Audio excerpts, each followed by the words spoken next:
నమస్కారం, welcome to I dream ధర్మ మార్గం కార్యక్రమానికి స్వాగతం. నేను మీ విజిత. ప్రస్తుతం మనతో పాటు ఉన్నారు మనందరికీ ఎంతో సుపరిచితులు, మీ అందరికీ చాలా సుపరిచితులు డాక్టర్ బ్రహ్మశ్రీ డాక్టర్ కాకునూరి సూర్యనారాయణ మూర్తి గారు. ఇప్పుడు గురుగారితో మాట్లాడి చాలా మంచి మంచి విషయాలు మాట్లాడుకుందాం. నమస్కారం గురుగారు. నమస్కారం అమ్మాయి. గురుగారు, శివారాధన ఈ మధ్య కాలంలో శివుడికి భక్తులు ఎక్కువైపోయారని చెప్పాలి. ఏంటి గురుగారు, శివుని ఆరాధించే వల్ల కలిగే ప్రయోజనాలు ఏంటి? Immediate result. ఎందుకంటే గమనిస్తే రావణుడు, భస్మాసురుడు, ఎవరిని తీసుకున్న రాక్షసులంతా శివుడి భక్తులే. షార్ట్ కట్ మెథడ్ లాగా ఇలా ప్రార్థించగానే ఆ పరమశివుడు కళ్ళు మూసుకొని కూర్చుంటాడు. ఏమిటయ్యా, ఏం కావాలి తీసుకో అంటాడు, ఇచ్చేస్తాడు. శంకరోతీతి, ఆయనకేం అక్కర్లేదు కాబట్టి ఇచ్చేస్తాడు. ఆయన ఇచ్చిన వరాలతో వీళ్ళంతా కూడా విర్రవీగుతారు. విష్ణువు నానా అవతారాలు ధరించాలి, అంతం చేయాలి, పెద్ద గొడవ. ఈనాటి కాలంలో శివుడికి భక్తి ఎందుకు పెరిగింది అంటే ప్రపంచవ్యాప్తంగా అవసరాలు పెరిగాయి, నాకు కావాలి అనే స్వార్థం పెరిగింది. పరమశివుడు అది కూడా గమనిస్తున్నాడు. ఎవరు ఏది అడిగినా ఇస్తాడు, ఎలా జరగాలో అలా జరుగుతుంది. కాలాతీతుడైన ఆ స్వామిని కాలాజనమక్కల వికరణా జనమో బల వికరణా జనమో బల జనమో బల ప్రమతనా జనమ సర్వభూతనమనా జనమో, ఇలా వేదం వర్ణిస్తుంది. అన్నట్టు నమస్తే అస్తు భగవన్ విశ్వేశ్వరాజ, ఈ మంత్రంలో 13 పేర్లు ఉంటాయి. ఈ మంత్రాన్ని ఆమూలాగ్రంగా మనం చదవగలిగితే 58 సెకండ్స్ కాలం పడుతుంది. అంతసేపు మనం ఊపిరి బిగించగలిగితే మన ఆయుర్దాయం పొడిగింపు, ఆరోగ్యం మేలు. ఇది శంకరుడు ఇచ్చేది. కాబట్టి అందరూ శివ పూజ చేస్తున్నారు, ఆరోగ్యం పెంచుకుంటున్నారు. శివుడు విభూతి ధారణ చేస్తుంటాడు కదా గురుగారు, ఎందుకని? భస్మం త్రైలోక్య సాధనం. అగ్నిహోత్రుడికి ఇది బంగారం అని, ఇది ఇనప ముక్క అని తేడా లేదు. ఇది కరెన్సీ నోటు అని, ఇది తెల్ల కాగితం అని విభజన లేదు. అన్నింటినీ భస్మపటలం చేస్తూ ఉంటాడు. అలాగే ఈ భస్మం ఆవు పేడ, గోమయం. మన దేహంలో టెంపరేచర్ ఎక్కడ తెలుస్తుంది? ఇక్కడ. గోమయం ఇక్కడ ధరిస్తే ఎక్కువైనటువంటి ఆ టెంపరేచర్ నియంత్రణలోకి వస్తుంది. దేహంలో ఒక వేడి ఉంటుంది అమ్మాయి, 98.8 degrees ఫారెన్ హీట్. ఈ 98.8 పెరిగినా 108 రావాలి, తగ్గినా 108 రావాలి. ఆ పెరగకుండా తగ్గకుండా చేసేటటువంటి కంట్రోలింగ్ ఫ్యాక్టరు భస్మం. కనుకనే భస్మం ధరించాలి. చర్మం వ్యాధులు రాకుండా చేసేటటువంటి లక్షణం గోమయానికి ఉంది. కనుక ఈ భస్మం గోమయంతో చేసింది అయి ఉండాలి, కనుక ధరించాలి. కొంతమంది నోట్లో కూడా వేసుకుంటారు కదా గురుగారు, రకరకాలుగా. తీర్థం ఇస్తే అలా పుచ్చుకోవాలి, అంతేగాని నెత్తికో కంఠానికో రాసుకోకూడదు, కడుపుకో రాసుకోకూడదు. ఎక్కువైపోతుంది. Excess of anything is injurious to health. చాదస్తం అనొచ్చా గురుగారు ఇదంతా? ఛందస్సు అంటే నియమం. నియమం ప్రకారం బ్రతికేటటువంటి వాడు ఛాదస్తుడు. దాన్ని మూర్ఖంగా చేస్తే మట్టుకు ఛాదస్తం అనే చెప్పాలి. గురుగారు, శివుడు శ్మశానంలో ఉంటాడు అంటుంటారు కదా, ఎందుకని శ్మశానంలో ఉంటాడు? మహాకవి శ్రీశ్రీ ఓ మాట చెప్పాడు, మరో ప్రపంచంలో రణరంగం కాని చోటు భూస్థలమంతా వెతికిన దొరకదు. ఈ ప్రపంచంలో శ్మశానం కాని చోటు ఏదైనా ఉందా? మన ఇంట్లో కూడా చేతిలో బ్యాట్ పట్టుకుంటే 20-30 దోమలు నిలబడిపోతాయి. కాబట్టి దోమల శ్మశానం కూడా పిలుచుకోవచ్చు. ప్రపంచంలో శ్మశానం కాని చోటు అంటూ ఏదీ లేదు. 84 లక్షల రకాల జీవకోటి, 84 టైప్స్ ఆఫ్ హ్యూమన్ కాదు క్రీచర్స్ అని చెప్పాలి. 84 లక్షల రకాల జీవకోటి ఉండే ఈ విశ్వమంతా ప్రతి చోటు శ్మశానమే. కాబట్టి శివుడు అంతటా ఉంటాడు, ఇలా అర్థం చేసుకోవాలి. అంతేగాని శ్మశానం అనగానే మనుషులు చచ్చిపోతే దహనం చేసేదే శ్మశాన వాటికి అవుతుందా? ఇతర జంతువులకు సంబంధించినది కాకూడదా? అవి మాత్రం ప్రాణులు కావా? చెట్టులో మాత్రం ప్రాణం లేదా? చెట్టుని మనం దహించి వేస్తే, కాల్చి వేస్తే, తెంపి వేస్తే, కొట్టి వేస్తే అది మాత్రం పాపం కాదా? కనుకనే సంప్రదాయం పంచసూనములు అన్న పేరిట ప్రతి దాంట్లో కూడా ధర్మాన్ని ఆచరించాలి అని బోధించింది. శివుడు శ్మశానవాసి అంటే అర్థం అంతటా ఉన్నాడు. గురుగారు, శివుడిని పూజించే వాళ్ళకి ఫస్ట్ ఎక్కువగా కష్టాలు పెడతాడు, ఆ తర్వాతే సుఖాలను ఇస్తాడు అంటుంటారు. చాలా మంది ఇది నమ్ముతుంటారు, నిజమే అంటారా? అలా కాదమ్మాయి. జానకి అన్న పేరు, సీత అన్న పేరు పెట్టుకున్న మహిళ దుఃఖపడుతుంది అని అంటారు లోకంలో. అవును. శివుణ్ణి పూజించే వాళ్ళు దుఃఖపడతారు అని చెబుతున్నారు ఈనాటి కాలంలో. ఎందుకని? వైష్ణవం విశిష్టాద్వైతం ఆకర్షణీయంగా ఉంటుంది. ఓకే. వైష్ణవంలో నామాలుంటాయి, పులిహోరలు ఉంటాయి, షొండెలుంటాయి, పెరగన్నాలుంటాయి, ఇంకా లడ్డూ లాంటి సమస్యలు ఉంటాయి. అదొక ప్రపంచం, అంతే, అదొక ఆకర్షణ. శివుడి వద్ద నైవేద్యాలే లేవు. అంత నీళ్లు పోయండి, ఇంత పత్రి వేయండి, అంత భస్మం పూసుకోండి, ఓ రుద్రాక్షతో ఓ నమ శివాయ అనండి, అయిపోయింది. శివుడు కళ్ళు మూసుకుంటాడు, ఆయన నైవేద్యాలు లేవుగా భృగు మహర్షి శాపం కారణంగా. కనుక వైష్ణవం ప్రాబల్యంతో శివుని పూజించారా కష్టాలు వస్తాయి. శివుడు శ్మశానవాసి అనే వాదనలు లోకంలో పెరుగుతున్నాయి. ఇది తప్పు. నిజంగా చూస్తే మట్టుకు శివనామస్మరణ చేసేటటువంటి వాళ్ళే లోకంలో ధనవంతులు. ఆనందం అందించే పరమదైవం శివుడు. నాకేమక్కర్లేదు, ఎంత ఆనందంగా ఉంటాడో. నా వద్ద ఉంది, ఎలా కాపాడుకోవాలి, దుఃఖంతో ఉంటాడు. నా వద్ద ఎంత ఉందో అంత తృప్తి, అది శివలక్షణం. ఒక మహిళ, విష్ణువు ఇల్లాలు లక్ష్మీదేవి, రామావతారంలో సీత, ఒకే వ్యక్తి రావణుడు, మరొక రూపం శివుడు, శివుడి ఇల్లాలు పార్వతి. ఈ రావణుడు వచ్చి ఇంత అందమైన అర్ధాంగి నీకెందుకయ్యా, నాకు ఇచ్చేయచ్చు కదా అని చెబితే, ఈ ఈశ్వరుడు బోళాశంకరుడు కదా, నాకేం అభ్యంతరం లేదు, ఆడు వచ్చి తీసుకుపో అన్నాడు. ఆ పార్వతీదేవి పరిగెత్తింది. సినిమాటిక్ గా చెప్పుకోవాలి అంటే భూకైలాస సినిమాలో ఇవన్నీ చూస్తూ ఉంటాం మనం. పురాణంగా చెప్పాలంటే శివపురాణం. మరి అదే విష్ణువు రాముడి రూపంలో ఉన్నప్పుడో, అదే రావణుడు సీతాదేవిని ఎత్తుకుపోయినప్పుడో వానలను వెంట పెట్టుకుని వారధి గట్టి యుద్ధం చేసి చంపి మరీ తెచ్చుకున్నాడు. కాబట్టి విడిచిపెట్టే లక్షణం కాదు విష్ణువుది, పట్టుకుంటాడు.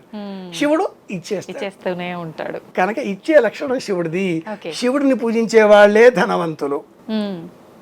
గురుగారు, శివాలయం నుంచి ప్రసాదం ఇంటికి తీసుకొని రాకూడదు అంటుంటారు, ఎందుకని? చండీశ్వర ప్రసాదంగా ఎప్పుడైనా ఏదైనా తెచ్చుకోవచ్చు. శివాలయంలో చండీశ్వర రూపం ఒకటి ఉంటుంది.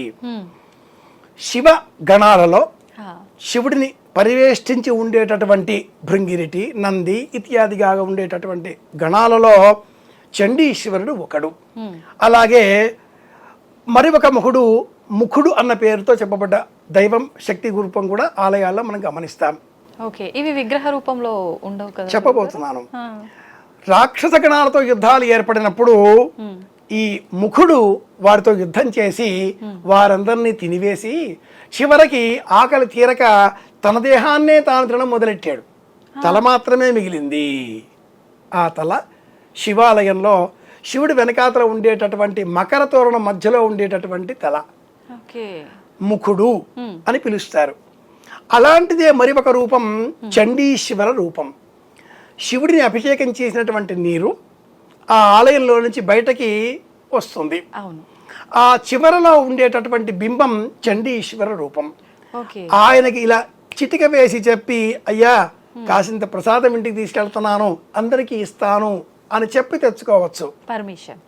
అంతేగాని స్వార్థ బుద్ధి శివాలయంలో చూపకూడదు. ఇది ఈ నియమం వెనకాల ఉండేటటువంటి అంతరార్థం. గురుగారు, శివుడి తలపైన చంద్రుడు నెలవంక అనేది ఉంటుంది, ఏంటి దాని వెనకాల ఆంతర్యం? భూమి శివలింగం. జాయా భూమి పతిర్వ్యోమ మిథునంత అతుర్యధు అంటూ వేద ప్రమాణం. ఈ భూమి కొన్ని వేల సంవత్సరాలకు పూర్వం ఏదో ఒక ఉల్కచుక్క పాతం వలన పగిలిపోయి 3 ముక్కలుగా విభజింపబడి తన చుట్టూ తాను తిరుగుతూ మళ్ళీ వృత్తాకారం సంతరించుకున్నది. విభజింపబడిన ఆ 2 ముక్కలు ఒకటి చంద్రుడు మరి ఒకటి కుజుడిగా మారాయి అని మనకు ఆస్ట్రానమీ, ఖగోళ విజ్ఞానం, ఆస్ట్రోనాట్స్ చూస్తుంటాం కదా, స్కైలో తిరుగుతూ ఉంటారే శాటిలైట్స్, ఆ విజ్ఞాన శాస్త్రంలో చెప్పబడి ఉంది. ఈ చంద్రుడు భూమికి సంబంధించిన ఒక చిన్న ముక్క. చంద్రుడి మీద కూడా భూమి మీద ఉన్నటువంటి వాతావరణమే ఉంది, కుజుడి మీద కూడా ఉంది. కనుకనే మన వాళ్ళు శాటిలైట్స్ పంపిస్తున్నారు. ఇందులో చంద్రుడు భూమి అని మనం చెప్పుకున్నప్పుడు భూమి శివలింగం, గుండ్రం శివలింగం, భూమి పైన చంద్రుడు చంద్రవంక. భూమిలో ఉండేటటువంటి సెంట్రల్ గ్రావిటేషన్ పవర్, గురుత్వ ఆకర్షణ శక్తి గణపతి. ఓ అందుకే గణపతి మహామంత్రం సర్వజనమే వశమానయ వశమానయ. గణపతి కూర్చుండబెట్టారా అంటారు. మనమంతా కూర్చోగలుగుతున్నాం, భూమిని అంటి పెట్టుకొని ఉంటున్నాం. గణపతి అనుగ్రహం, ఆ గురుత్వ ఆకర్షణ శక్తి. అది లేకపోతే గాల్లో ఎగిరేవాళ్ళమే. ఓకే. గణపతి ఈ సూర్యుని చుట్టూ భూమి ఒక నిర్ణీత కక్ష్య సిద్ధం చేసుకుంది. బాహ్య ఆకర్షణలు, అయస్కాంత వలయాలు. కుమారస్వామి సర్పరూపం. ఇది శివ కుటుంబం. ఓకే. ఈ భూమి మీద మొలిచేటటువంటి చెట్లు, చేమలు, ప్రకృతి పార్వతి. అందుకే నేచర్ అంటాం, అవును. ప్రకృతిని పూజించడం అంటాం. దసరాలో కావచ్చు, ఇతర సందర్భాల్లో కావచ్చు, కొన్ని ప్రాంతాల్లో కొన్ని వర్గాల వాళ్ళలో తీజ్ పండగ అని చేస్తారు. అవును. మట్టి పాలికలలో అంత నవధాన్యాలు పోసి మొలకెత్తే పండుగ శ్రావణ మాసంలో చేస్తూ ఉంటారు. కొన్ని మతాల్లో, కొన్ని ప్రాంతాల్లో మనం చూస్తుంటాం తీజ్ ఆ పండుగ పేరు. చైత్ర మాసంలో కూడా మొలకెత్తే మహారాష్ట్ర, కర్ణాటక. ఈ భూమి మీద మొలకెట్టేటువంటి చెట్లు, చేమలు ఇది ప్రకృతి, పార్వతి. ఓకే. సో శివుడు భూమి, పార్వతి, చంద్రుడు, గణపతి, కుమారస్వామి. ఇది శివ కుటుంబం. ఇది భారతీయ కుటుంబం. ప్రపంచానికి కుటుంబ వ్యవస్థ అంటే శివ కుటుంబం. ఏ దేశంలో కూడా సంస్కృతి ఇంతగా పరిణమించని కాలంలోనే కుటుంబ వ్యవస్థ, భార్య, భర్త, పిల్లలు, అమ్మ, నాన్న, అత్త, మామ, ఇలా ఒక కేంద్రం. కుటుంబ వ్యవస్థ సంస్కృతికి, సంస్కారానికి, సభ్యతకు కేంద్రం కదా. ఈ వ్యవస్థ లేకపోతే అరాచకం కాదు. అవును. కనుక ప్రపంచానికి భారతీయ సంస్కృతి ఇచ్చిన మూల సూత్రం భూమిని శివుడిగా పూజించండి అని చెప్పడం. ఓకే. గురుగారు, శివుని లింగ రూపంలోనే ఆరాధిస్తుంటాం, ఎందుకని? ఈ లింగ రూపం అనేది భూమికి ప్రతీక. అవును.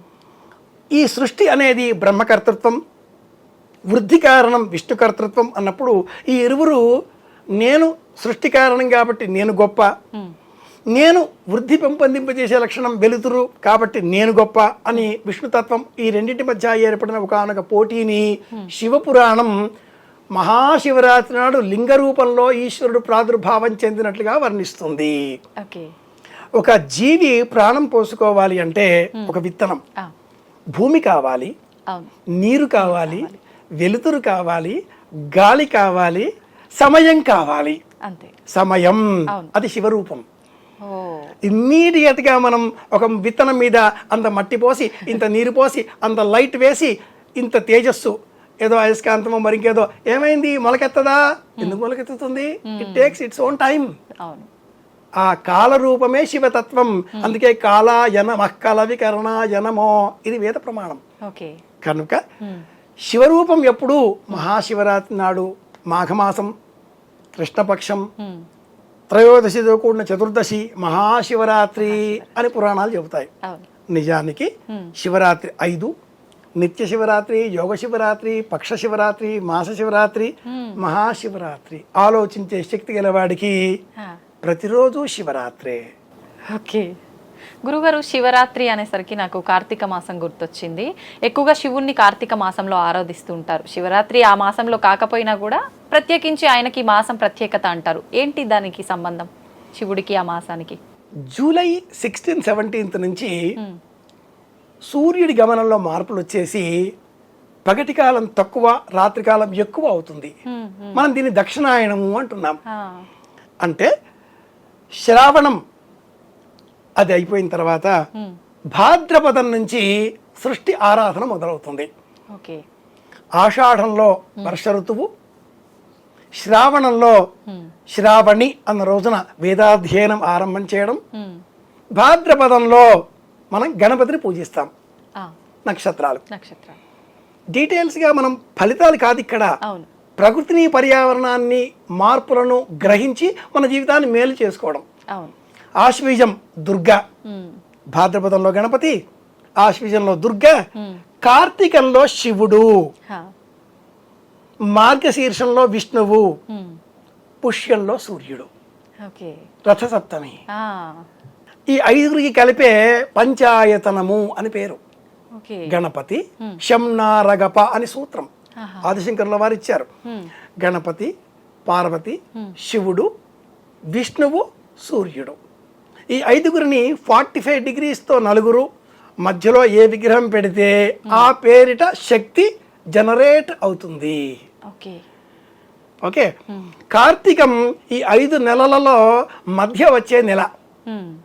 భాద్రపదం, ఆశ్వీజం ఒకవైపున, మార్గశిరం, పుష్యం మరోవైపున. అవును. కృత్తికా నక్షత్రం దగ్గర చంద్రుడు సంచారం చేసే కాలం కాబట్టి ఈ మాసానికి కార్తీకం అని పేరు. ఈ నక్షత్రానికి అగ్ని ఆధిపత్యం, టెంపరేచర్ అవును అవును అని పడిపోకూడదు. చాలా మంది మరణించేటటువంటి కాలం కార్తీకంలోనే. వృద్ధులందరూ కూడా మిట్ట మధ్యాహ్నం 2ంటికి 1 గంటకి సహజ మరణాలు ఉండవు, అర్ధరాత్రి తెల్లవారుజామున అవుతూ ఉంటాయి. కనుకనే కార్తీక మాసం అంతా కూడా హరిహర మాసం అన్న పేరిట ఉపవాసాలు ఉండాలి, భజనలు చేయాలి, దీపాలు వెలిగించాలి, రాత్రంతా కూడా మెలకుగా ఉండాలి, ఒక పూట భోజనం చేయాలి. సప్తర్షి కృచ్ఛ చాంద్రాయణి వ్రతం, పంచరాత్ర చాంద్రాయణి వ్రతం. చాంద్రాయణి వ్రతాలు ఉపవాస వ్రతాలు రకరకాలుగా ఉంటాయి.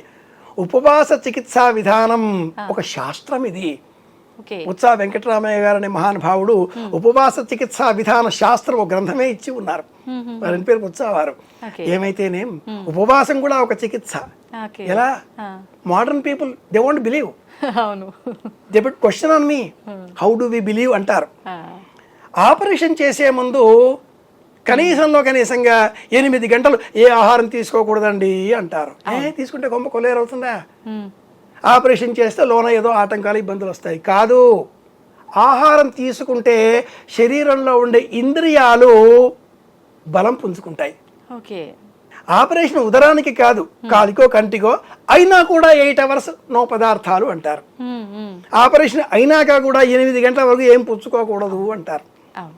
ఏదో సెలైన్ బాటిల్తో ఏదో లిక్విడ్ ఇస్తారు కానీ హార్డ్ ఫుడ్ నో అంటారు. ఆహారం తీసుకుంటే మనస్సు అనే ఇంద్రియం బద్దకిస్తుంది.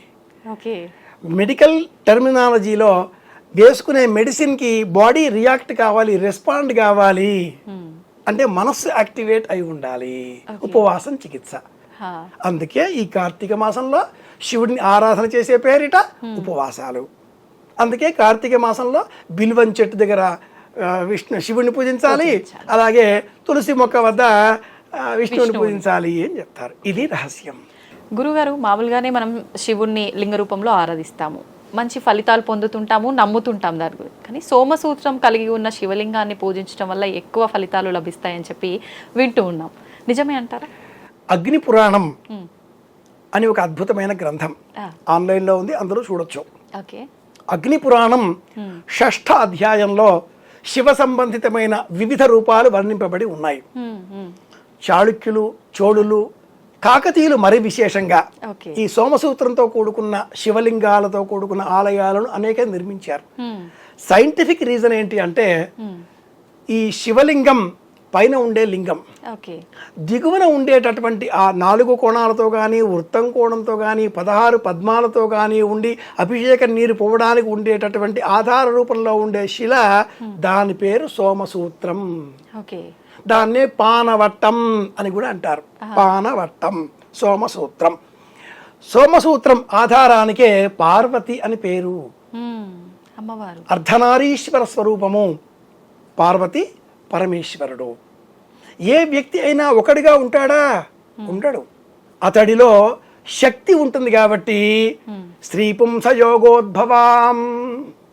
ఏ మహిళ కాదు, ఆమెలో పురుషకారం కూడా ఉంటుంది. కోపం వస్తే మగవాడిలాగా ప్రవర్తిస్తుంది. ఏ మగవాడు కూడా మగవాడిగా ఉండడు, అప్పుడప్పుడు అమ్మవాడిలాగా కూడా ప్రవర్తిస్తూ ఉంటాడు. గమనిస్తే నిజమా కాదా? కనుక ఏ ఒక్క తత్వం కూడా ఒకటి కాదు, 2 కలిపిందే అర్ధనారీశ్వర తత్వం, లక్ష్మీనారాయణ తత్వం. శ్రీమతి మరియు శ్రీ అని చెప్తారు, సీతారాములు అని చెప్తారు. ఎవరిని తీసుకున్నా కూడా 2ంటితో. అలా పానవట్టం పార్వతి, పైన ఉండే శివలింగం శివస్వరూపం. శివాభ్యాం చూడాలంకృత శశికళాభ్యాం. శంకరహోత్పాదుల శివానంద లహరి జ్ఞాపకం తెచ్చుకుంటే ఇలా 2ంటిని కలిపి పూజిస్తేనే క్షేమం. ఒక్క శివలింగాన్ని ఎలా నిలబెట్టగలుగుతాం ఆధారం లేకుండా నిలబెట్టలేం. ఈ వృత్తాంతం వెనుక ఉండే సోషల్ లైఫ్ ఏంటంటే ఇంటికి ఇల్లాలు ఆధారం. ఇల్లాడు అన్న పదం లేదు, ఇల్లాలు మాత్రమే ఉంది. ఇంట్లో ఇల్లాలు ఉంది, యజమాని గౌరవంగా తినగలుగుతాడు, ఏమైనా చేయగలుగుతాడు. ఇంటికి ఎవరైనా వస్తే కాఫీ టీ టిఫిన్ వస్తుంది. ఆవిడ లేదు. ఈయనేమంటాడు, ఇంట్లో ఎవరు లేరు, మనం బయటికి పోదామా, పూటకోళ్ళ హోటల్స్ చాలా ఉంటాయని చెప్తాడు. ఇల్లు అన్న క్షేత్రం ఉండాలి, పానవట్టం పార్వతి ఉండాలి. ఓకే. దురదృష్టవశాత్తు ఈనాటి కాలంలో దేవుణ్ణి భయపెట్టే భక్తులు పెరిగిపోయారు కాబట్టి ఆలయాలకు వెళ్ళి పానవట్టానికే కొబ్బరికాయలు టపీ టపీ కొడుతున్నారు, పానవట్టం మీదే దీపాలు వెలిగిస్తున్నారు. మహాపాపం, అధర్మం, అనైతికం.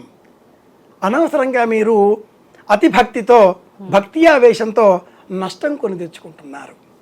భస్మాసురుడు శివుడికి విశేషమైన భక్తుడు. ఎవరి నెత్తిలో చేపెట్టినా వాడు దగ్ధం కావాలి నేను వరం కోరుకుంటే శివుడు ఇచ్చేశాడు. కానీ అతి తెలివితో తన నెత్తిన తానే చేయబెట్టుకున్నాడు, అయిపోయాడుగా. ఇలా భక్తి తత్పరతతో దేవుణ్ణి భయపెట్టద్దు, శాస్త్రం తెలుసుకుని పూజించాలి. అది పానవట్టం నమస్కారం చేసి చోదరుడు నమస్కరిస్తే చాలు. కొబ్బరికాయలు కొట్టమని శివుడేం అడగడు. అరటి పండుకి కొబ్బరి ఒక్కలకి పడిపోతే ఆయన శివుడే కాడు. కావలసింది ఆత్మ సమర్పణ. శ్రవణం, కీర్తనం, విష్ణుస్మరణం, పాదసేవనం, వందనం, అర్చనం, దాస్యం, సఖ్యం, ఆత్మ నివేదనం. నవవిధ భక్తి మార్గాలలో మనస్సును సమర్పిస్తేనే అది శివారాధన అవుతుంది, లేకపోతే రావణ పూజ అవుతుంది. రాక్షసుని పూజించినట్ట గురుగారు. రావణ పూజ, రావణాసురుడు శివుని ఎలా పూజించాడంటే జయత్వద భ్రవిభ్రమ భ్రమద్భుజంగమశ్వ సద్వి నిర్గమత్కరాళ బాల హవ్యవాట్ ఇలా శ్లోకాలు చెప్తూ శివుణ్ణి కూడా కదిలించి కైలాసాన్ని కూడా భుజంతో కదిలించి దిగిరాకపోతే ఒక్కొక్క శిరస్సు ఖండించి అగ్నిలో వేసినట్టుగా మనం పురాణ కథ చెప్తూ ఉంటాం. రావణాసురుడు అంటే 10 తలలు ఉన్నవాడు కాడు, మూకులు చెప్తూ ఉంటారు.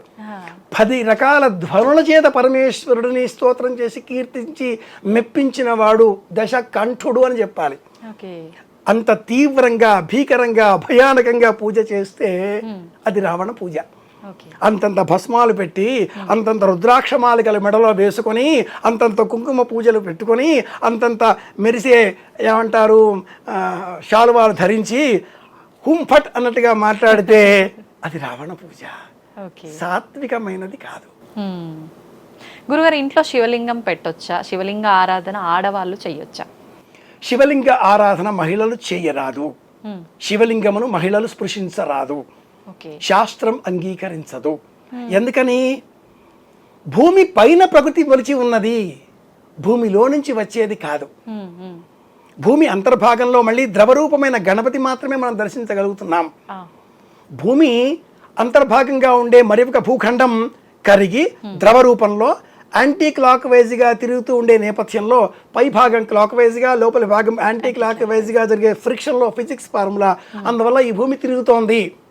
తన చుట్టూ తాను, సూర్యుని చుట్టూ 1 డిగ్రీ పక్కకు జరిగి ఇలా భూమికి 3 చలనాలు ఉన్నాయి. ఇందులో మహిళా రూపం శక్తి రూపం.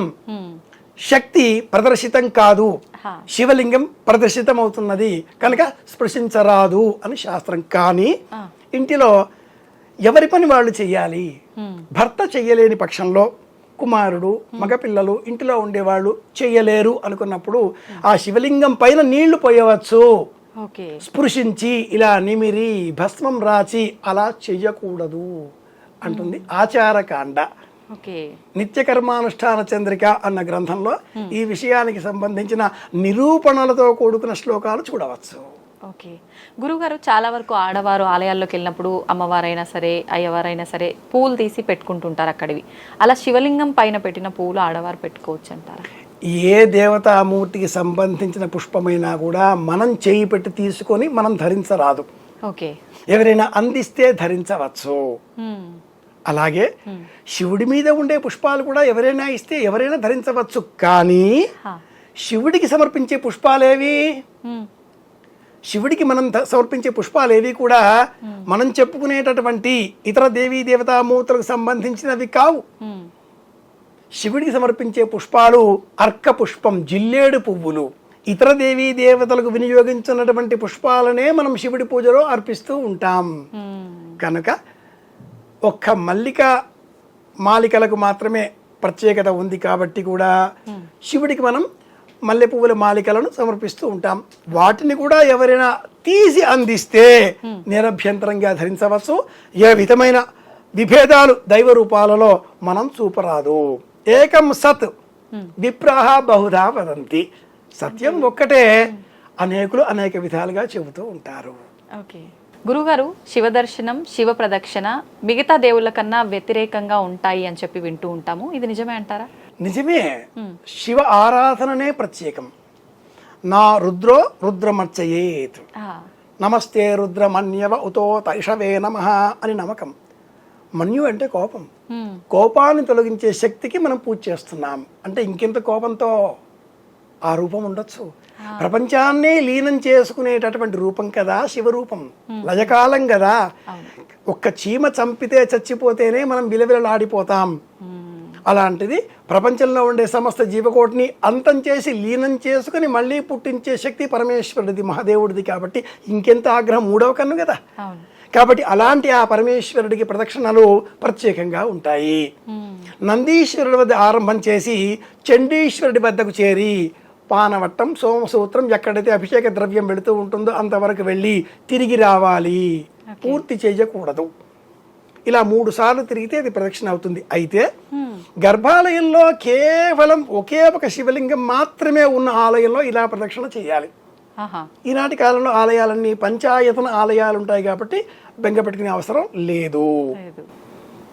అంటే మనం నార్మల్ గా ఎన్ని ప్రదక్షిణలు చేయాలనుకున్నా చేయొచ్చు. ఒకే శివుడు ఉంటే మట్టుకు ఇలా ప్రదక్షిణ ప్రత్యేకంగా చెయ్యాలి. ఓకే, అంటే చాలా ఎక్కువ విగ్రహాలు కనిపిస్తున్నాయి ఇప్పటి ఆలయాల్లో కాబట్టి 5 కనిపిస్తాయి. పార్వతి, గణపతి, సూర్యుడు, విష్ణువు ఉంటారు కాబట్టి తిరగవచ్చును. అలా కాకుండా కేవలం శివుడు ఏమంటే మట్టుకు ఇలా ఒకే ప్రదక్షిణ చెయ్యాలి. అలాగే రెండవది ఏమన్నావు అమ్మాయి? దర్శనం. శివ దర్శనం ఎలా? శివ దర్శనం చెయ్యాలి అంటే నందీశ్వరుని దగ్గర నుంచి మాత్రమే చెయ్యాలి. ఓకే. నందీశ్వరుడు శివ ఆలయంలో ఆయన సన్నిధానంలో సదా శివుడిపైన దృష్టి నిలిపి ఉంటాడు. శివుడు కూడా నందీశ్వరుడినే చూస్తూ ఉంటాడు. ఆ నందీశ్వరుడికి ఉండేటటువంటి 2 కొమ్ములు బ్రహ్మ, విష్ణువు అని మన వాళ్ళు ఒక వృత్తాంతంగా చెప్పేసి ఆ రెండింటి మధ్యన ఇలా 2 వేళ్ళు పెట్టేసేసి ఆ నందీశ్వరుని యొక్క వృషణములను ఎడమ చేతితో లేక కుడి చేతితో ఇలా నిమురుతూ ఆనందం కలిగించే విధంగా నందీశ్వరుడు ఏకాగ్రత చెదరకుండా చేసి అప్పుడు చూడాలి. అలా చూస్తే నందీశ్వరుడి పైన ఉండేటటువంటి శివుడి చూపు ఒక్క క్షణం ఇలా పైకి చూచి మనల్ని చూచి మళ్ళీ నందీశ్వరుడిగా మారుతుంది. ఇది శివపురాణం చెప్తుంది. నందీశ్వర నమస్తుభ్యం సాంబానంద ప్రదాయక ఉమామహేశ్వర పూజార్థం అనుజ్ఞాం దాతుమర్హసి. ఈ శ్లోకం చెబితే నందీశ్వరుడికి ప్రసన్నత కలుగుతుంది. ఇప్పుడు నందీశ్వరుడి చెవిలో చెప్పాల్సింది శ్లోకమేనా? ఈ శ్లోకమే చెప్పాలి, అంతేగాని ఆయన చెవిలో అదే ఈ శ్లోకమే చెప్పాలి. కానీ ఆయన చెవిలో మాకు కందిపప్పు ఏమంటారు, మాకు పెసరపప్పు కావాలి, మా కందిపప్పు కావాలి, మాకు వజ్రాలు కావాలి, డైమండ్స్ కావాలి, మా వారు నా మాట వినాలి, మా అత్త మామ వెళ్ళిపోతే ఆస్తి నాకు రావాలి, ఇలాంటి చెత్త కోరికలన్నీ ఆ నందీశ్వరుడి చెవిలో చెప్పకూడదు.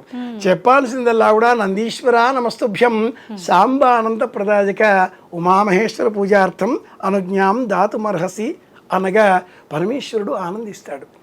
శివ ప్రదక్షిణ కానీ శివ దర్శనం కానీ నిష్కామంగా ఉండాలి. నాకు ఇది కావాలి అని చేస్తే మట్టుకు అది ప్రయోజనం ఇవ్వదు. ఓకే గురువు గారు, ఇందాక మనం మాట్లాడుకున్నాం ఆడవాళ్ళు శివలింగానికి పూజ చేయాల్సిన అవసరం లేదు, పనికిరాదు కూడా అని చెప్పి. అయితే తాకడం కూడా అవసరం నిషిద్ధం.